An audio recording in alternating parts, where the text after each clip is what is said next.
Hello everyone, welcome to target entrance exam YouTube channel. आज हम लोग 2018 का जो हमारा प्रीवियस ईयर पेपर है उसका पार्ट वन हम ऑलरेडी कर चुके हैं। पार्ट टू करने वाले हैं आर्ट सेक्शन का। तो क्लास स्टार्ट करते हैं, लेकिन उससे पहले हमारी पूरी सीरीज चल रही है जिसमें हम 2025 से पीवाईक्यूज हमने स्टार्ट किए थे। अब हम 2018 का पीवाईक्यू कर रहे हैं। तो पीवाईक्यू आपके एग्जाम में बहुत ज्यादा हेल्पफुल रहने वाले हैं, क्योंकि आप देख रहे होंगे जब अगर हमारे साथ आप क्लास कर रहे हैं तो आपको पता लगता है कि ये जो क्वेश्चंस है वो ऑलरेडी बहुत रिपीटेड क्वेश्चंस हैं। तो अगर आपने क्वेश्चन करके जाते हैं आप एग्जाम में, तो आपके डेफिनेटली मार्क्स अच्छे आने के चांसेस बढ़ जाते हैं। ठीक है, तो आपने वो क्लास देखनी है। और जो इससे पहले वाली सारी क्लासेस हैं उसका प्लेलिस्ट पूरी लिस्ट बनी हुई है, तो वो आपने जरूर देखनी है। प्लेलिस्ट सेक्शन में जाइएगा, वहां पे पूरी प्लेलिस्ट बनी हुई है। ठीक है। और अगर आपको 2025 से 2016 तक के सारे पीवाईक्यूज चाहिए विद एक्सप्लेनेशन पीडीएफ की फॉर्म में, ठीक है, विद एक्सप्लेनेशन आपको मिलेंगे। फिर चाहे आप आर्ट बैकग्राउंड से हो चाहे आप साइंस बैकग्राउंड से हो, मतलब आपका सब्जेक्ट स्पेसिफिक सेक्शन कोई सा भी हो, आपको दोनों के पीडीएफ आपको प्रोवाइड कराए जाएंगे। कहाँ पे? इस नंबर पे आप मैसेज करिएगा व्हाट्सएप पे। और ₹39 का एक मिनिमल अमाउंट आप पे करके ये पीडीएफ एक्सेस कर सकते हैं। ठीक है। तो आज हम अपनी क्लास स्टार्ट करते हैं। और अगर आपको इस क्लास की पीडीएफ चाहिए तो टारगेट एंट्रेंस एग्जाम का एप्लीकेशन है, वहां से जाइएगा। वहां पे आप इस पीडीएफ को एक्सेस कर सकते हैं। प्ले स्टोर पे एप्लीकेशन पे जाके इंस्टॉल करके उसको साइन अप करके आप ये पीडीएफ एक्सेस कर सकते हैं। ठीक है। तो इसके अलावा आज हम क्लास अपनी स्टार्ट करते हैं। 76 क्वेश्चन है हमारा। जीटी रोड स्पर्श नहीं करता। जीटी रोड यानी ग्रैंड ट्रंक रोड क्या चीज, क्या मतलब कौन से जो शहर है उसको स्पर्श नहीं करता? इलाहाबाद, उज्जैन, कानपुर या दिल्ली?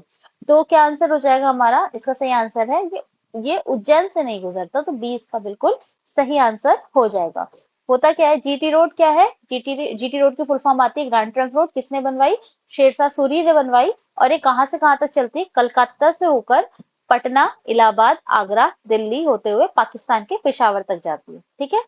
तो आपने एक बहुत बेसिक इंफॉर्मेशन है उसको एक बार देख लेना। नेक्स्ट क्वेश्चन है, पृथ्वी की संरचना में रासायनिक लौह तत्व आयरन की कितनी मात्रा होती है? पृथ्वी की संरचना में लगभग 20 से 22%, लगभग 25 से 27%, लगभग 40 से 42% या लगभग 32 से 35%। तो पृथ्वी की संरचना में आयरन कितना होता है? लगभग 32.1 के आसपास। तो डी इसका सही आंसर हमारा हो जाएगा। 32 से 35% के आसपास होता है। ठीक है।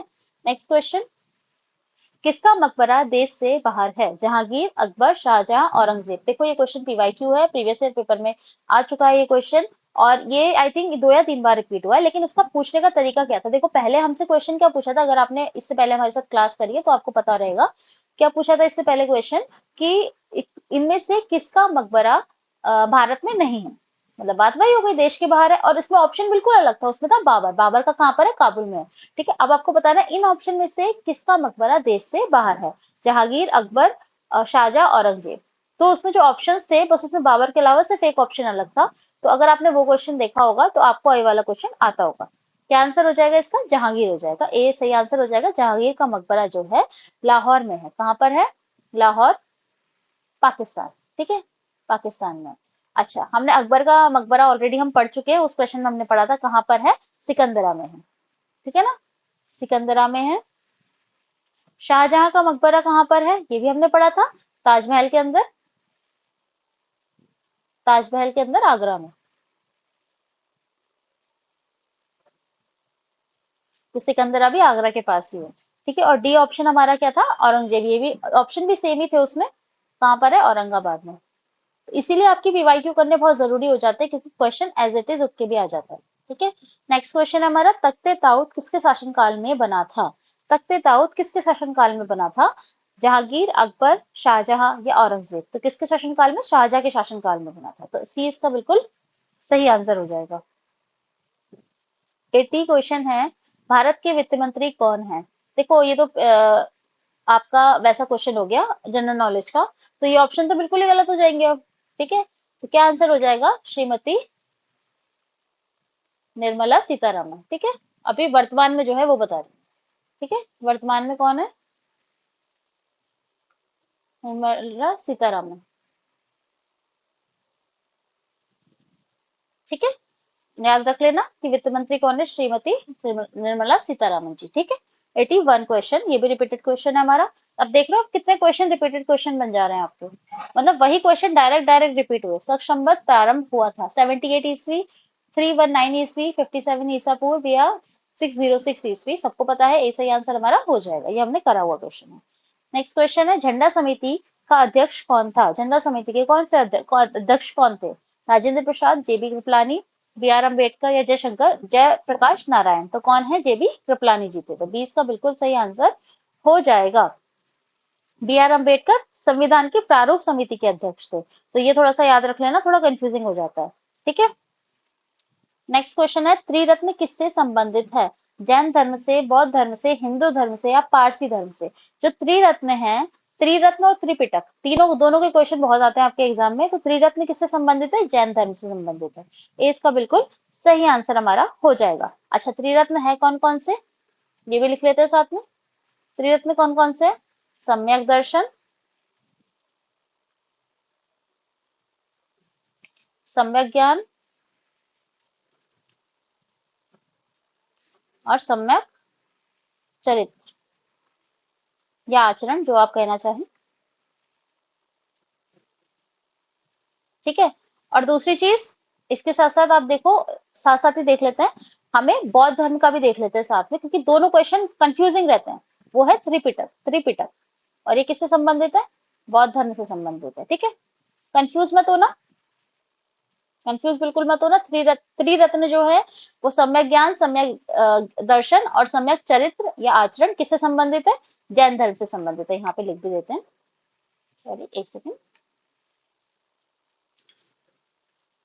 इस क्वेश्चन को इसलिए मैं ज्यादा और करवा रही हूँ क्योंकि ये क्वेश्चन आता है आपके एग्जाम में और बच्चे बहुत कंफ्यूज होते हैं त्रिरत्न और त्रिपिटक में। ठीक है, त्रिपिटक से संबंधित है, बौद्ध धर्म से संबंधित है, और कौन कौन से है? सूत पिटक, विनय पिटक, और कौन सा तीसरा है? अभिधम्म पिटक।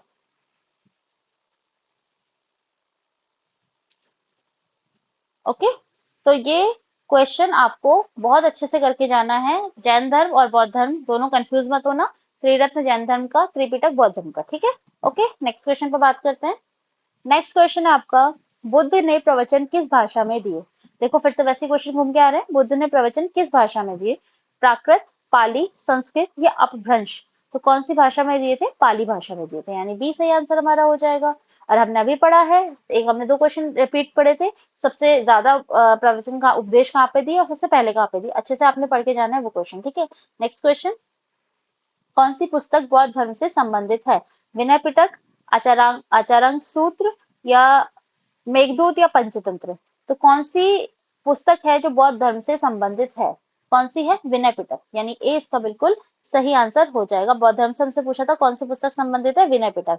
और देखो हमने पीछे क्वेश्चन करा हुआ है, अभी देखते हैं। ये देखो, बौद्ध धर्म से संबंधित पढ़ा है ना, त्रिपिटक जब पढ़े थे तो विनय पिटक पढ़ी थी हमने। बस ऐसी क्वेश्चन आता है। ठीक है, अगर आपका कॉन्सेप्ट क्लियर है तो आप आराम से क्वेश्चन सॉल्व कर पाते हैं। ठीक है, कर लेंगे, कोई बड़ी दिक्कत इसमें आएगी नहीं। आचारांक सूत्र जो है वो जैन धर्म से संबंधित है। ठीक है, जैन धर्म से संबंधित है। मेघदूत जो है कालिदास की रचना है, ये क्वेश्चन भी आ जाता है कालिदास की। और पंचतंत्र की तो हमने पढ़ा ही था, विष्णु शर्मा। ठीक है, विष्णु शर्मा की रचना। ओके, नेक्स्ट क्वेश्चन पे आते हैं। पिग्मी संबंधित है, पिग्मी एक जनजाति है और वो कहाँ से संबंधित है? कॉन्गो बेसिन से, अमेजन बेसिन से, इंडोनेशिया से या दक्षिण अफ्रीका से? तो पिग्मी जो है वो कॉन्गो बेसिन की जनजाति है, यानी ए सही आंसर हमारा हो जाएगा। ठीक है, नेक्स्ट क्वेश्चन पे आते हैं। गुप्तकालीन वैद्य है, गुप्तकालीन वैद्य इनमें से कौन से हैं? सॉरी, आर्यभट्ट, वारामिहिर, कालिदास या धन्वंतरी? जो गुप्तकालीन वैद्य है वो धन्वंतरी है, धन्वंतरी गुप्तकालीन वैद्य वैद्य, यानी डी हमारा बिल्कुल सही आंसर हो जाएगा। कालिदास तो साहित्यकार हो जाते हैं और आर्यभट्ट और वारामिहिर जो थे वो गणितज्ञ थे। ठीक है, तो हमसे वैद्य पूछे, वैद्य कौन? धन्वंतरी। ठीक है, नेक्स्ट क्वेश्चन, हल्दी घाटी युद्ध में मुगल सेना का नेतृत्व किसने किया था? मानसिंह ने, आसफ खान ने, बीरबल ने या अबुल फजल ने? जो हल्दी घाटी का युद्ध हुआ था वो राणा प्रताप के विरुद्ध लड़ा गया था और इसमें मुगल सेना विजय हुई थी। तो पहली बात तो किस किस के बीच हुआ था? ठीक है, किस किस के बीच हुआ था? तो हुआ था मुगल व राणा प्रताप के मध्य। ठीक है। विजयी कौन हुआ था इसमें? देखो कोई भी युद्ध आप पढ़ो, बस आपने ये देखना है किसके बीच हुआ था, कौन विजय हुआ था, और कुछ अगर स्पेसिफिकली वहां पे कुछ हुआ हो तो वो आपने थोड़ा देख लेना है, और एक टाइम पीरियड याद करोगे अच्छी बात है, वरना टाइम पीरियड इजीली आपसे पूछता है नहीं। ठीक है, तो इसमें कौन विजय हुआ था? इसमें मुगल सेना विजय हुई थी, मुगल सेना। और मुगल सेना का नेतृत्व किसने किया था? मानसिंह ने किया था, तो ए इसका बिल्कुल सही आंसर हो जाएगा। नेक्स्ट क्वेश्चन, टॉमस रो किसके दरबार में आया था? टॉमस रो एक ब्रिटिश राजदूत था, किसके दरबार में आया था? अकबर के, जहांगीर के, शाहजहां के, या औरंगजेब के? तो किसके शासन काल में आया था, किसके दरबार में आया था? जहांगीर के दरबार में आया था, तो बी इसका बिल्कुल सही आंसर हो जाएगा। नेक्स्ट क्वेश्चन, खानवा के युद्ध में राजपूतों का नेतृत्व किसने किया था? खानवा का जो युद्ध हुआ था उसमें राजपूतों का नेतृत्व किसने किया था? राणा सांगा, राणा कुंभा, उदय सिंह, या महाराणा प्रताप? तो पहली बात तो खानवा का जो युद्ध हुआ था, मैंने आपको कहा था किस किस के मध्य हुआ था, ये याद रख लेना, राजपूतों के और मुगलों के मध्य, वह मुगलों के मध्य हुआ था। ठीक है, और राजपूतों का नेतृत्व किसने किया था? राणा सांगा ने किया था, तो क्या आंसर हो जाएगा? ए इसका बिल्कुल सही आंसर हो जाएगा। और मुगलों का नेतृत्व किया था बाबर ने। ठीक है, और राजपूत जो थे वो पराजित हो गए थे, और मुगल इसमें विजयी रहे थे। ठीक है, तो ए इसका सही आंसर हो जाएगा। नेक्स्ट क्वेश्चन है, गुनाहों का देवता रचना है। गुनाहों का देवता किसकी रचना है? मोहन राकेश की, धर्मवीर भारती की, केदारनाथ की, अमृतलाल नागर की? देखो आपको दिख भी रहा होगा, धर्मवीर भारती की रचना है। तो बी सही आंसर हो जाएगा। नेक्स्ट क्वेश्चन, मेघदूत क्या है? मेघदूत क्या है? महाकाव्य है, खंड काव्य है, नाटक है, उपन्यास है? नेक्स्ट लास्ट क्वेश्चन हमने पढ़ा था, अगर आपको वो याद हो, ऑप्शन में जस्ट अभी 3 या 4 क्वेश्चन पहले ऑप्शन में हमने देखा था, क्या है ये? खंड काव्य, और किसकी रचना है? कालिदास की रचना है, और ये प्रसिद्ध खंड काव्य है। ठीक है, तो बी इसका बिल्कुल सही आंसर हो जाएगा। नेक्स्ट क्वेश्चन, कौन भक्ति आंदोलन से संबंधित है? कबीर, विवेकानंद, राम मोहन राय, या स्वामी दयानंद सरस्वती? तो कौन भक्ति आंदोलन से संबंधित है इनमें? कबीर। ठीक है, तो ए सही आंसर हो जाएगा। नेक्स्ट क्वेश्चन है, स्याही के दाग को छुड़ाते हैं, अगर आपके ऐसे कपड़ों पे स्याही का दाग लग जाता है, इंक का जो स्टेन है वो रह जाता है, तब आप किस चीज से उसे छुड़ाओगे? क्लोरोफॉर्म से, ऑक्सैलिक एसिड से, ऑक्सैलिक अम्ल से, सोडियम क्लोराइड से, सोडियम बेंजोएट से? तो जो स्याही का जो दाग लगा रहता है उसे हम ऑक्सैलिक एसिड यानी ऑक्सैलिक अम्ल से छुड़ाते हैं, यानी पी इसका बिल्कुल सही आंसर हो जाएगा।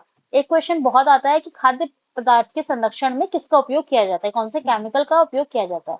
तो क्या किया जाता है? सोडियम बेंजोएट का, किस खाद्य पदार्थों के संरक्षण में। ठीक है, उसे स्टोर करने में कि वो खराब ना हो, सोडियम बेंजोएट का यूज किया जाता है। तो ये क्वेश्चन भी आप याद कर लेना, बहुत इंपॉर्टेंट है आपके लिए। नेक्स्ट क्वेश्चन, बारदोली आंदोलन से संबंधित है सरदार पटेल, महात्मा गांधी, पंडित नेहरू, या जयप्रकाश नारायण? तो बारदौली आंदोलन से कौन संबंधित है? सरदार पटेल। ठीक है, तो ए इसका बिल्कुल सही आंसर हो जाएगा। नेक्स्ट क्वेश्चन, डलहौजी ने अवध का अधिग्रहण किया, किस नीति से किया था? गोद लेने की प्रथा, कुशासन का आरोप, विद्रोह होने पर, या इनमें से कोई नहीं? तो जो ब्रिटिश गवर्नर था लॉर्ड डलहौजी, उसने कुशासन के आरोप में अवध का अधिग्रहण किया था। ठीक है, कुशासन के आरोप में। अच्छा, गोद लेने की प्रथा के आधार पर सतारा, जयपुर, संभलपुर आदि को विलय किया था इसने। ठीक है, तो कुशासन का आरोप इसका सही आंसर हो जाएगा, अवध के अधिग्रहण का पूछा था हमसे। नेक्स्ट क्वेश्चन, वेनसांग किसके समय में आया था?